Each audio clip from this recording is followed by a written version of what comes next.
നമ്മുടെ സ്വന്തത്തിൻ്റെ കാര്യത്തിലായിരുന്നാലും, അതുപോലെ തന്നെ നമ്മുടെ പ്രിയപ്പെട്ട മക്കൾ, അതുപോലെ തന്നെ ഭാര്യ, നമ്മുടെ കുടുംബം, അവരുടെ കാര്യത്തിലായിരുന്നാലും ദീൻ പഠിക്കലിനെ വളരെ ഗൗരവത്തോടു കൂടെ തന്നെ നമ്മൾ കാണേണ്ടതുണ്ട്.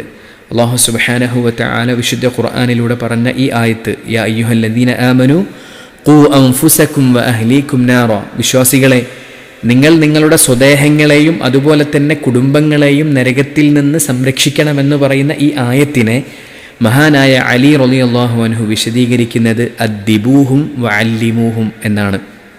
എങ്ങനെയാണ് നരകത്തിൽ നിന്ന് കാക്കേണ്ടത്, എങ്ങനെയാണ് നരകത്തിൽ നിന്ന് സംരക്ഷിക്കേണ്ടത്? അദ്ദിബൂഹും, അവർക്ക് അദബ് പഠിപ്പിച്ചു കൊടുക്കണം, വഅല്ലിമൂഹും, അവർക്ക് ഇൽമ് പഠിപ്പിച്ചു കൊടുക്കണം എന്ന് മഹാനായ അലി റളിയല്ലാഹു അൻഹു പറയുന്നു. മഹാനായ ഇബ്നു ഉമർ റളിയല്ലാഹു അൻഹു അദ്ദേഹം പറഞ്ഞു, അദ്ദിബ് ഇബ്നക ഫഇന്നക മസ്ഊലുൻ അലാ വലദിക മാദാ അദ്ദബ്തഹു വമാദാ അല്ലംതഹു. നീ നിന്റെ മകനെ ഇൽമ് പഠിപ്പിക്കുക, അദബ് പഠിപ്പിക്കുക. കാരണം നീ ചോദ്യം ചെയ്യപ്പെടുന്നവനാണ്. എന്താണ് അവൻ അദബായിക്കൊണ്ട് നീ പഠിപ്പിച്ചത്? എന്താണ് ഇൽമായിക്കൊണ്ട് അള്ളാഹുവിൻ്റെ ദീനിൽ നിന്ന് എന്ത് ഇൽമാണ് നീ പഠിപ്പിച്ചത് എന്ന് നീ ചോദ്യം ചെയ്യപ്പെടുന്നവനാണ് എന്ന് മഹാനായ ഇബ്നു ഉമർ റളിയല്ലാഹു അൻഹുവും പറഞ്ഞതായി നമുക്ക് കാണാൻ സാധിക്കും.